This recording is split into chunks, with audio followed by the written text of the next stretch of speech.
Welcome to Nancy Goodame, Chapter 10. And for the next 15 minutes, you will visit planet Jupiter.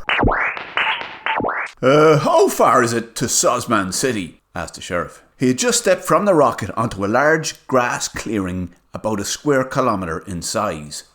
European Space Agency Mission Specialist Nancy McGinley and European Space Agency Mission Specialist Bart McMurrow and Martian astronaut / waitress Martina Ruddlesplitch had also just stepped off the rocket. Well, stepped off is just a figure of speech. They had to climb out through a small rounded door onto a narrow ladder and then step onto the grass. They were surrounded by rolling hills covered with forestry. The hills stretched as far as the horizon in all directions.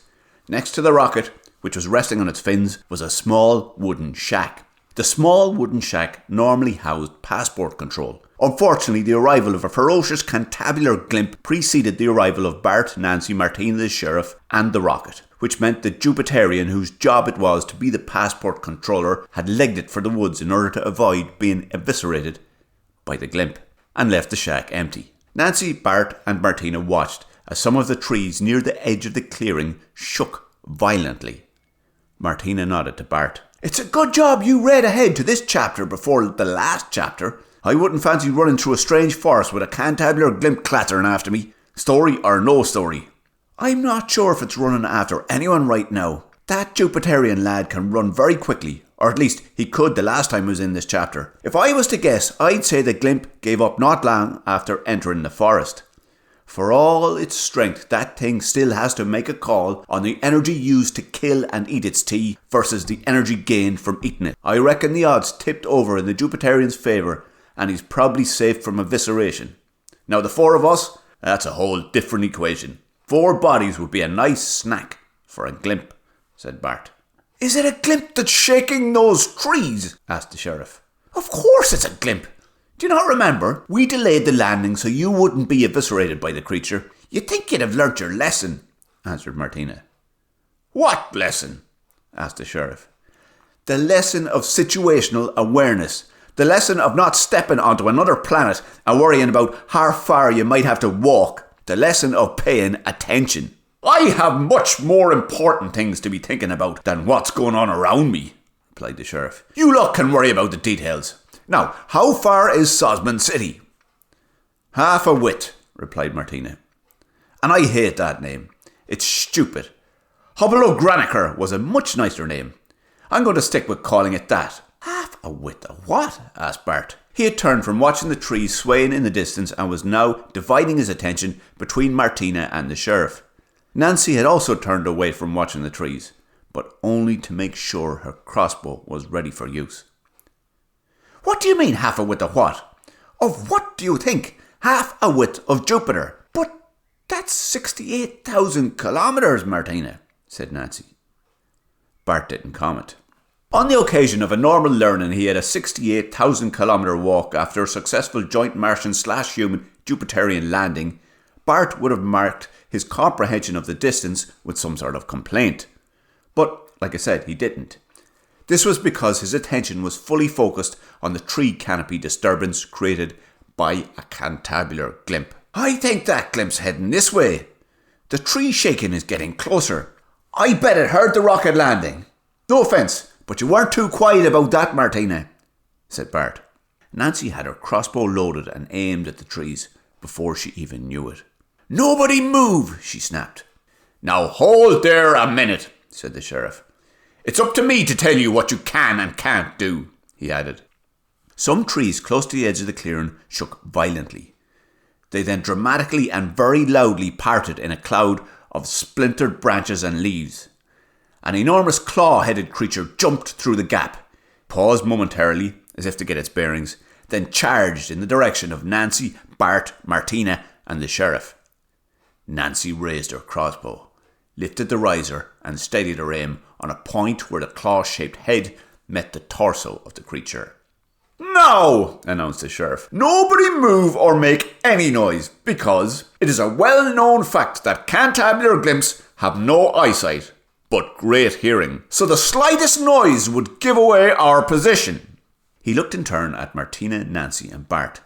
None of them responded.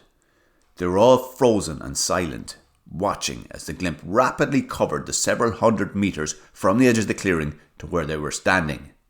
"Did she not hear me?" asked the sheriff. His question was met with silence from Martina and Nancy and Bart, and a loud clacking noise from the Glimp. It had clearly heard him. Nancy could sense the pulse behind the anterior runticle of the Glimp, which suddenly and inexplicably seemed like an important thing to have sensed. The Glimp was 47 metres, 15 centimetres and 3 millimetres away. Nancy knew that, and more. Like the fact that the Glimp had focused its attention on the sheriff and planned to make a swift and messy meal of him. The sheriff was armed, but useless with a crossbow. If he hadn't taken his aim on the Glimp by now, then it was too late. And he hadn't. Mostly because he was busy taking charge. "Now," he said, "I can tell you're all afraid, but if you stay silent, there's a chance the Glimp won't be able to strike us." Nancy knew that the large anterior runticle of the Jupiterian Glimp would be harder to pierce than the anterior runticle of the Glimp she had killed on Mars. She knew it would need to be no more than 32 metres away for the bolt to be fatal. She watched as the Glimp clacked open its hedular appendage and began its death lunge for the sheriff. It was now 32 metres away. Thrack! Clack! Splack! Yump! "What did that creature just say?" asked Bart. "Great shot, Nancy," said the sheriff. "I'd be proud of that one myself." "Well done, and thank you," said Martina. "One Martian Glimp, 4 Jupiterians, and a Jupiterian Glimp, all dead because of your skill," noted the sheriff. Nancy walked the 32 metres from where she had been standing to the Glimp and pulled the crossbow bolt from its anterior runticle. She wiped the bolt on the grass and placed it back in the crossbow holster. "What's this you said your name was, Nancy? McGinley. Well now, from now on you are called Nancy Goodaim, because of your good aim. And I'm going to make people call you that, because I'm the sheriff." "It sounded like the Glimp said, 'Rumph,'" said Bart. "That's a strange sound for a big creature like that to make when dying." "Why, what sound should it have made?" asked Martina. "I don't know, I'm not from round here," said Bart. "But, you know, I wasn't expecting that." Before Martina could press Bart for a description of his extraterrestrial death grunt expectation, Nancy shushed the group and loaded her crossbow and aimed it at the tree line. "There's something watching us," she said. "Not another Glimp. I'm getting sick of the things," noted Bart. "No, it's not a Glimp. It's a Jupiterian, and it's waving at us." Nancy strained her eyes. Something told her this creature that she was looking at was not a threat. It did not look like a threat either, in that it was a scrawny humanoid in a mucky green uniform with John Lennon-style glasses and dirty blonde spiked hair. Still, she kept her crossbow ready, just to be sure. "Better sure than sorry is right, Nancy," noted Bart. How did you know what I was thinking?" asked Nancy. "It was just a guess." "What do you want?" yelled the sheriff at the Jupiterian who had appeared at the edge of the clearing. "Well," shouted the Jupiterian back, "I was going to warn ye about the Glimp, but it looks like ye have that sorted. That woman ye have with ye is a good aim." "She does," yelled the sheriff. "But now the Glimp is dead. What do you want?" "I need to process your immigration paperwork. Only the woman is pointing a crossbow at me. And I don't want to approach for fear of a bust anterior vestibule. Or death." "Nancy, put the weapon down," ordered the sheriff, in a just below yell tone, and then said, "And let the Jupiterian approach so he can do his job." He then cleared his throat for a yell and shouted, "Good stuff, we won't harm you. You can approach us, and get on with your work." He waved the man forward, and Nancy lowered her crossbow. "Good man, that fella," noted the sheriff. "Dedicated and good at his job. Reminds me of me." It took 98 seconds for the man to approach Nancy, Bart, Martina, the sheriff, the Martian rocket, which was resting vertically on its fins, and the shed/Jupiterian passport control. "Right," said the Jupiterian when he got to them. "Follow me into the shed and we'll try to do this quickly." "But," said Nancy, "would it not be a bad idea to register our arrival? Just, to try and keep the element of surprise and hide the news of our arrival from, Sozman." "Sozman Borgstapel?" asked the Jupiterian. "Yes," replied Nancy. "He's a bollocks. I wouldn't tell him anything. Him or his mates. They're all floats. No, don't worry, Sozman and the Sozniaks won't hear a whisper of your arrival." "Then what's the point in registering us?" asked Bart. Martina nodded in agreement at the question. It does seem pointless. The sheriff gave a loud tut, cleared his throat for a second time since the demise of the Glimp, and said, Because it is important and needs to be done. If people like me, or this lad, didn't do important things, then there would be no point in anything. The Jupiterian reddened and added, Well, yeah, and it's something I thought I'd never hear coming from a Martian. Well, I never thought I'd ever be speaking to a Martian, so I suppose everything ye say is something I never thought I'd hear coming from a Martian. But, well, processing immigration details is my life. It's like, I suppose you could say, a thread that has woven my existence together. And if I didn't do it, there would be no point in me. So, with respect, could you all just follow me into the shed? Certainly, said the sheriff. Me and Nancy are from Earth, advised Bart, earnestly. But nobody seemed to care. The Jupiterian turned, walked the handful of feet required to bring him to the wooden door of the windowless shed, opened it, and stepped inside. The sheriff, Bart, Nancy, and Martino followed him. The inside of the shed was surprisingly bright thanks to multiple holes and wonky boards in the walls and ceiling. The only thing the shed contained, apart from Bart, Nancy, Martina, the sheriff and the Jupiterian, were a rug, a wooden chair, a table in the middle and a ledger on the table, which was open on the first page, which was blank. The Jupiterian sat in the chair, which was at the opposite wall of the shed to the single entrance, and faced the table and door. The Jupiterian cleared his throat importantly and announced, Now, nobody has ever visited here before, so I'm going to just list ye according to your name and weight, if that's okay. Starting with you, Sheriff, as you are obviously the most important individual in the group. Could you all move away from the door and stand behind? The "nd" part of behind went unsaid, as it was interrupted by a ball of light followed by smoke and a holographic image of another Jupiterian in a dirty green uniform. The holographic image was about 1/3 the size of the humanoids in the room, which made it roughly about 2 foot tall, and it faced the form-filling Jupiterian. It was suspended in mid-air and was slightly hazy. Have you seen any visitors? It asked. No, none. Not another creature. Although I think there's a Glimp about, answered the Jupiterian. He held his finger to his lips and motioned for Nancy, Bart, Martina and the sheriff to stay where they were. Why do you ask? Asked a regular-sized non-holographic Jupiterian. Just because the wizard Oblerong has the shits. He reckons it's because something disturbed his aura, and that something was the exact size and shape of a Martian rocket landing on Jupiter. Typical, noted the non-holographic Jupiterian. Tell me about it, replied the hologram.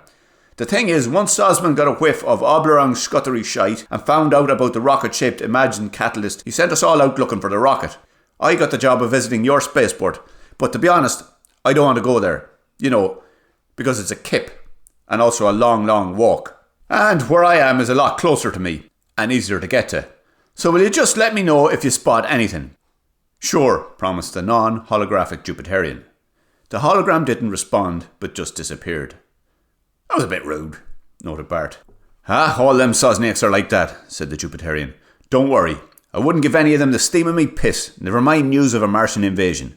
Oh, we're not invading you, said Martina. We're just looking for some folk that were kidnapped from Mars.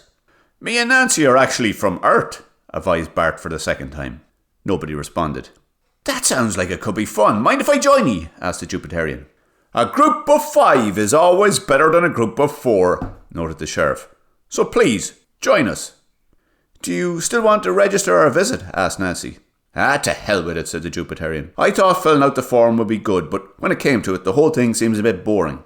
Especially when there is an interplanetary rescue team alternative to be joined. But, what about the whole thread of existence thing you said earlier? Asked Nancy. I was just making conversation, replied the Jupiterian. By the way, my name is Chuz Rontelpeck. Pleased to meet you, Chuz. My name is Nancy, said Nancy. I'm the sheriff. I'm Martina Ruddlespitch. I'm Bart, said Bart. Bart sounds like a dog's name, noted the Jupiterian. Have you dogs on Jupiter? Asked Nancy. Only in the winter. Never mind dogs. We better get moving if we're going to walk half the width of Jupiter, said the sheriff. He stepped out of the shed and was followed by Bart, Nancy, Martina and finally Chuz the Jupiterian. That's a long walk, noted Bart. Ye Martians have a very strange measurement system too, he added. There's nothing strange about our system, said the sheriff. Your friend Nancy said it was 68,000 of your Earther measurement units. That would make anyone disheartened and doom the walk to failure right from the start. Half a width is far better for the mind and soul, and a much easier thing to contemplate. The sheriff then took a long, hard look in all directions and turned back to Bart. But you were right about it being a long walk. It will take a bit of time, though as the great Martian detective Bongal on Chupstow once said, when you consider that even the longest journey begins with a single step, you will realise that every journey is the same. The same as what? Itself. The sheriff then began walking to a seemingly random point on the edge of the clearing. And all of the others followed.